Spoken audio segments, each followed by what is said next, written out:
-3. Come on. Be serious.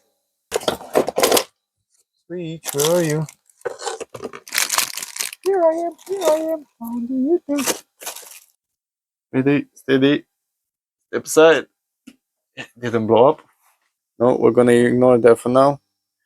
Evaporator fan enabled when OA2 equals fan.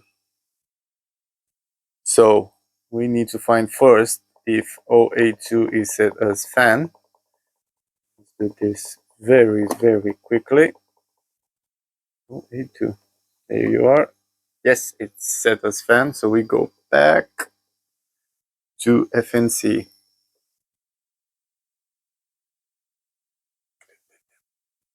And see on. On means continuous mode and off during defrost. Yes, that is correct.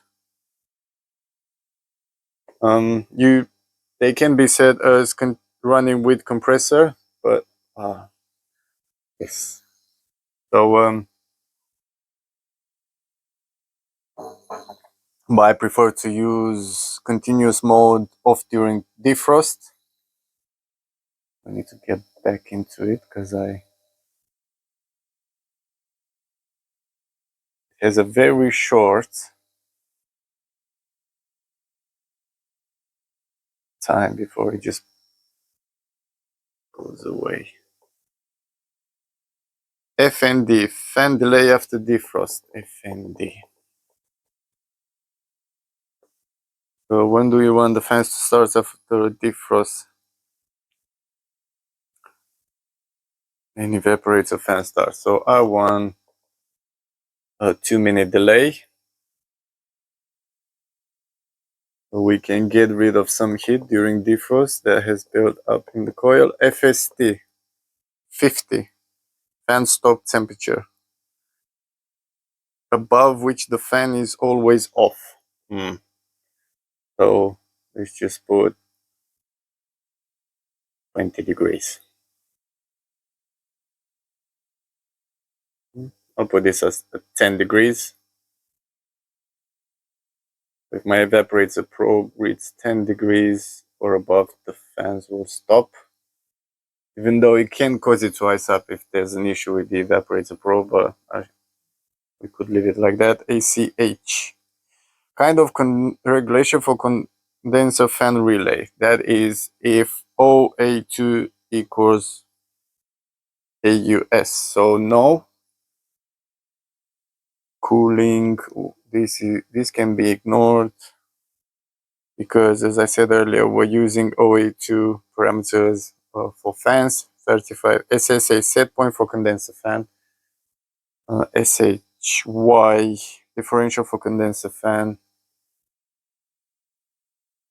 ARP probe selection for condenser fan.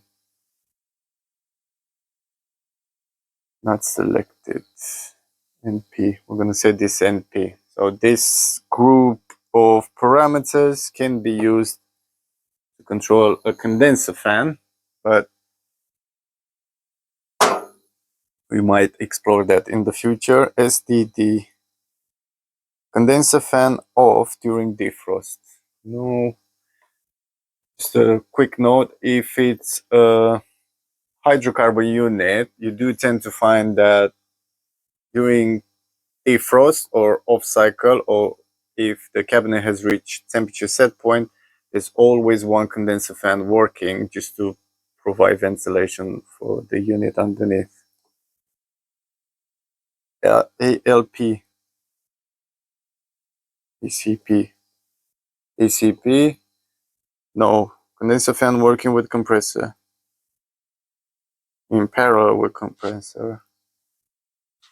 Well, doesn't really matter, but we set this one up because it's gonna ignore it. This group, this red group of parameters. ALP, P1. Probe for temperature alarm setting. So if I'm using this as a product probe, I can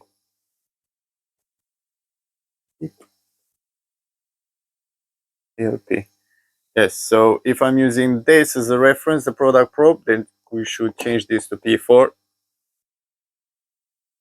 but I'm gonna use the air probe.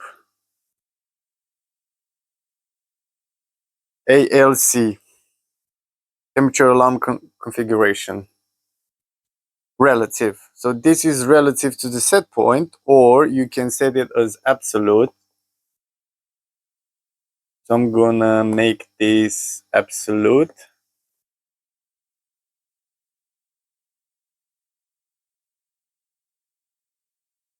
ALU, high temperature alarm setting, 13 degrees. Ooh, that's very, very high.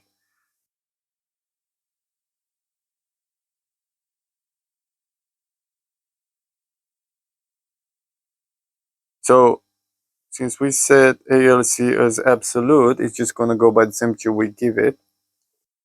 You came out again. Okay, ALU. Why won't you go lower? 9.2. It's very strange. What's happening here?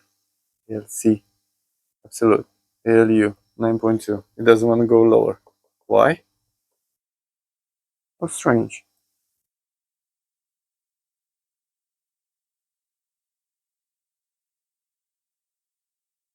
ALL, 9.2. Low temperature alarm setting. Gonna put low temperature as an absolute value of minus 30. Highly unlikely for a freezer that is designed to operate at minus 23, minus 24 to go as low as minus 30. It can happen. So I'm just gonna say that as minus 30. AFH, temperature alarm and fan differential. Observation differential for temperature alarm set point and fan always positive. We can leave this the way it is. Point 1. ALD, temperature alarm delay. If it's a temperature alarm, I want, is that in minutes? Yes. I would put that as 30 minutes. Alarm delay. No. Let's just say as 20 minutes. Alarm delay. DAO, delay of temperature alarm at startup. Yes, so just gonna, so we just started our freezer, and let's just say we did some repairs. It wouldn't need, where is this going only up to 24 degrees? Oh, sorry, 24 minutes. Is that in hours? H2. DAO. Where are you? There we are. DAO 24. Is that in hours? Okay, so I shall make this 1 hour. Okay, it's in hours. I don't understand why it won't let me.